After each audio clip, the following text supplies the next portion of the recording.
quittons la République tchèque et hélas toujours sous la pluie pour pénétrer en Autriche.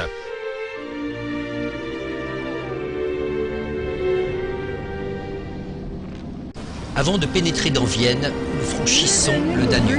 Et il est bleu. C'est du soleil.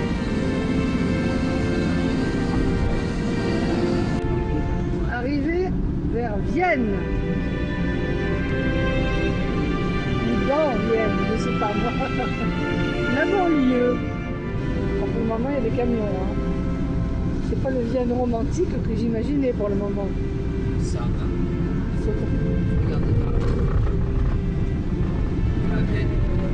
Ah, Vienne, oui, qui Vienne. Ça se court, mais voyez qui Vienne.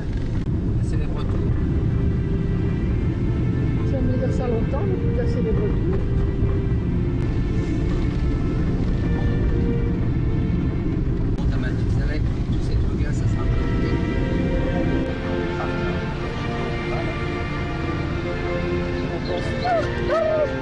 C'est toi, Patou, je filme. Ah, bon.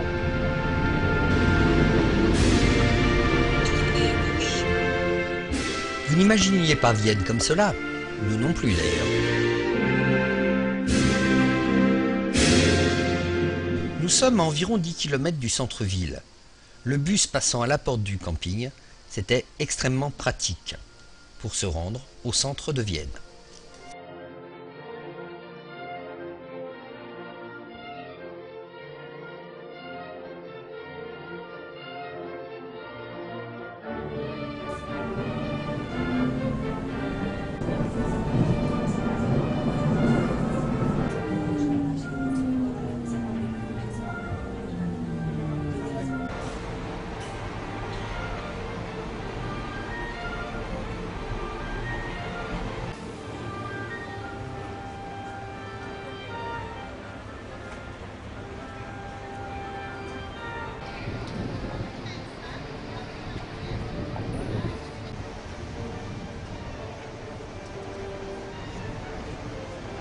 La cathédrale Saint-Étienne, les travaux débutent en 1137.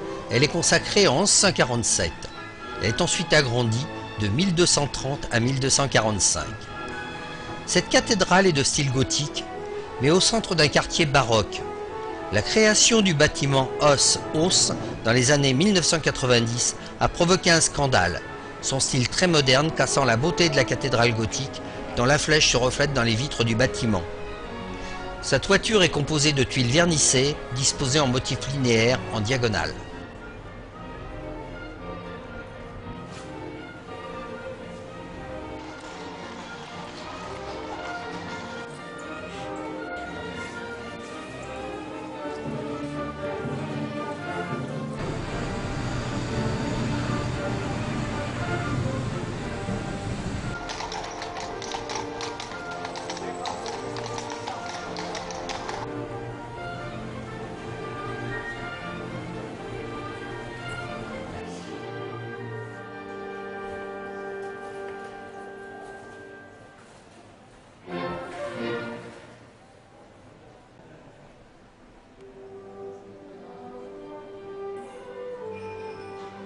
La Hofburg est le plus grand château de Vienne. Le noyau primitif a été construit vers 1220. Ce fut la résidence de la plupart des puissants de l'histoire autrichienne, notamment de la dynastie des Habsbourg pendant plus de 600 ans et des empereurs d'Autriche et de Autriche-Hongrie. C'est actuellement, depuis le XXe siècle, la résidence de la présidence de la République autrichienne. Le château compte plus de 2600 pièces réparties sur 18 ailes.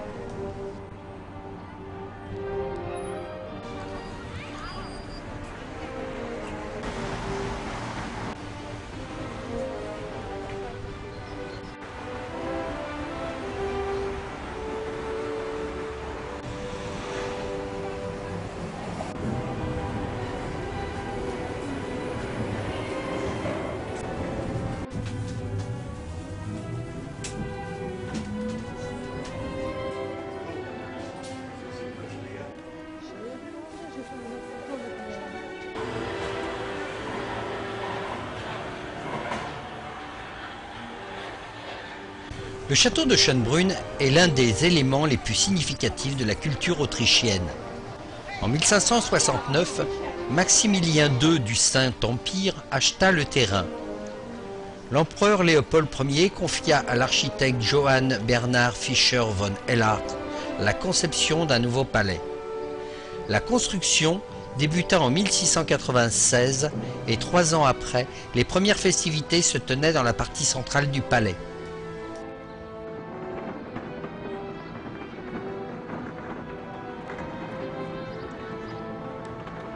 Au XIXe siècle, un empereur va laisser sa marque sur Schönbrunn. Il s'agit de Jean-François-Joseph Ier d'Autriche. Il y passa la majeure partie de sa vie et y mourut en 1916. Le château était sa résidence d'été, la Hofburg étant celle d'hiver. Plusieurs pièces gardent également le souvenir de son épouse, l'impératrice Élisabeth, dite Sissi. Les jardins à la française du parc furent dessinés en 1695 par Jean Tréhé, élève de Lenôtre. Lenôtre, le célèbre jardinier, pas le traiteur évidemment. Le sommet du parc est occupé par la Gloriette, édifice de style néoclassique d'où l'on dispose d'une vue panoramique sur le château et sur la ville de Vienne.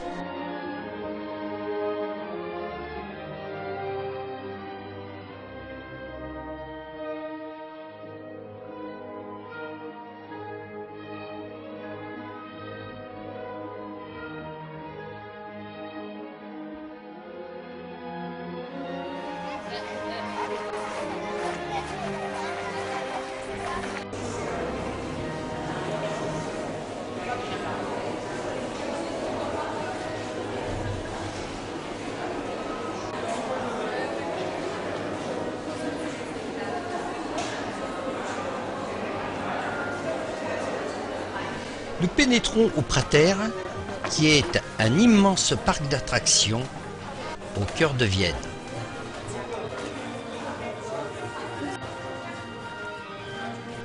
La Grande Roue, que cet emblème de Vienne et du Prater vous conduise sur les traces du troisième homme, ou qu'il vous offre tout simplement une vue magnifique sur la capitale, du haut de ses 64 mètres 75, tout ça pour ne pas dire 65, il faut faire un tour de Grande Roue pour avoir vraiment vu Vienne, ce que nous allons faire.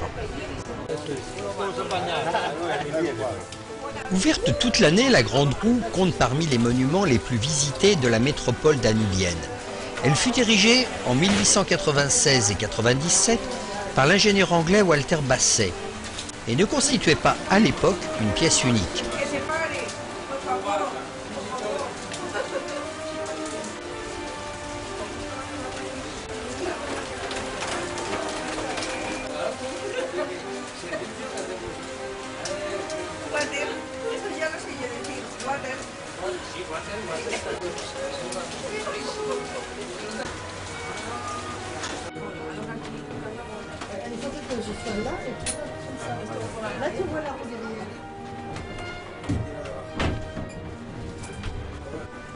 Évidemment, il a fallu qu'un orage éclate au moment où nous empruntions la Grande Roue.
La tour du Danube, d'une hauteur totale de 252 mètres, située près du parc du Danube.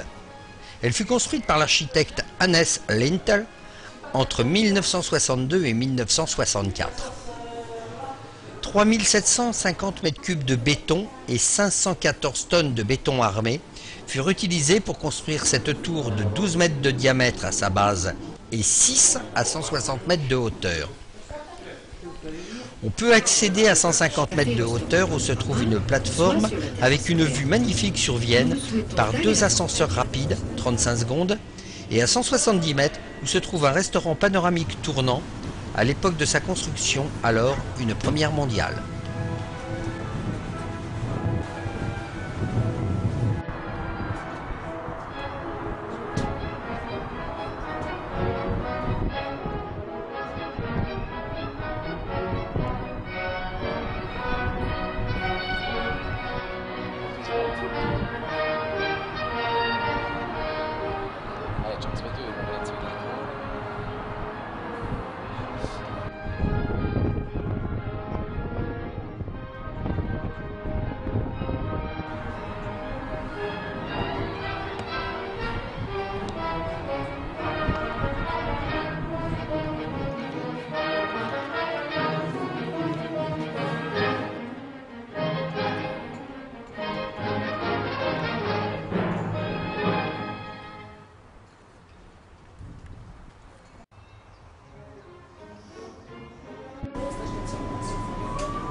Le Parlement autrichien fut construit par Théophile Hansen, qui s'inspira directement de l'architecture grecque pour dessiner cet immense édifice néoclassique que l'on appelle également Palais Epstein. Il fut bâti de 1874 à 1884.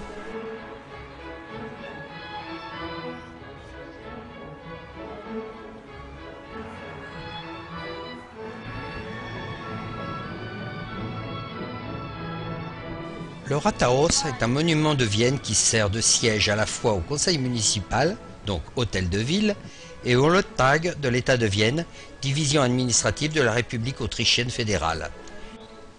Il a été construit dans un style néo-gothique entre 1872 et 1883.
Le palais du Belvédère est un des plus grands palais baroques de Vienne, réalisé de 1714 à 1723 pour le prince Eugène de Savoie-Carignan. Moi j'avais toujours entendu dire Vienne c'est magnifique, c'est grandiose, c'est génial. Moi j'ai un avis très différent. C'est beau mais sans plus. J'appellerais ça une ville d'opérette, avec des mélanges des genres pas toujours très heureux. Et si comme nous vous avez la chance de visiter les 3 villes de l'Europe à l'Est, Vienne, Prague et Budapest, commencez par Vienne, terminez par Prague, vous resterez sur une bonne impression.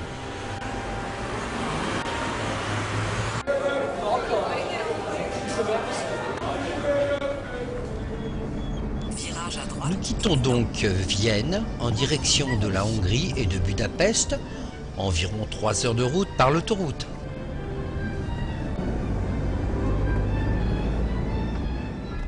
Un passage devant le château de Schönbrunn, puis un clin d'œil au garage Fiat qui nous a bien dépanné là sur la gauche. Merci les gars.